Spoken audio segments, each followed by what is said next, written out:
আগুন মাহৰ সোণালী ধাননি পথাৰ, সোণালী সূৰ্যৰ পোহৰ, চিকমিকাই থকা কাঁচি, ধাননি পথাৰত প্ৰকৃতিৰ সুন্দৰ পৰিৱেশত প্ৰফুল্লিত খেতিয়কৰ মন।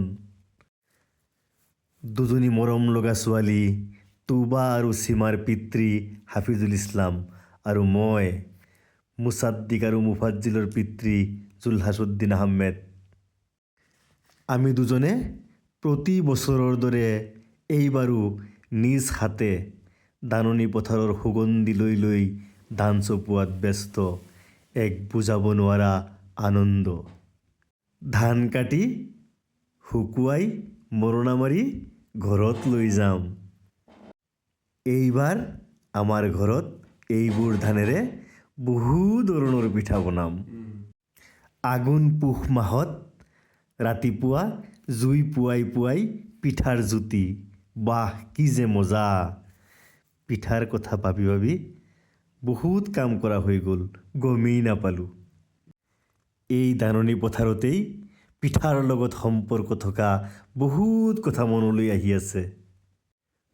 প্ৰতি বছৰত মইৰাবাৰী ভোগালী বিহুত পিঠা প্ৰতিযোগিতা হয়। যোৱাবাৰ পিঠা প্ৰতিযোগিতাত আমি দুজন পিঠা বাছনি সমিতিৰ সদস্য আছিলোঁ।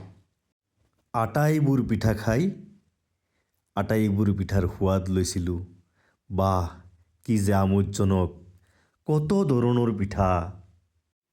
তিল পিঠা, গিলা পিঠা, টেকেলি পিঠা, তেল পিঠা, বৰা পিঠা, চুঙা পিঠা, সুতুলি পিঠা, খোলা চাপৰি পিঠা, মহুৰা পিঠা, মালপোৱা পিঠা, তৰা পিঠা, নাৰিকলৰ লাড়ু, তিলৰ লাড়ু, মুড়ি লাড়ু, চুজি লাড়ু। এই আটাইবোৰ পিঠা ঘৰত বনোৱা। আমাৰ ইয়াৰ আত্মসহায়ক গোটৰ সদস্যসকলে ঘৰত বনায়, বিভিন্ন প্ৰদৰ্শনীত লৈ যায়, বিক্ৰী কৰে। ঘৰত বনোৱা পিঠা এক স্বাস্থ্যসন্মত খাদ্য আৰু অসমীয়া সমাজ আৰু সামাজিক প্ৰথাত ইয়াৰ এক বিশিষ্ট ভূমিকা আছে।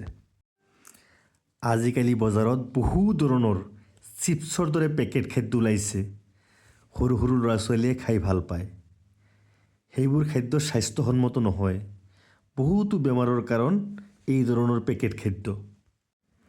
আমাৰ অসমীয়া পিঠা সংস্কৃতি উন্নত স্বাস্থ্যসন্মত পৰম্পৰা, ইয়াক আমি জীয়াই ৰাখিব লাগিব।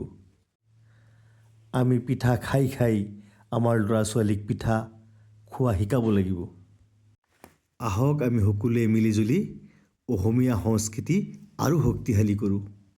মোৰ এটা কবিতা মনত পৰিছে, পিঠাৰ মেল।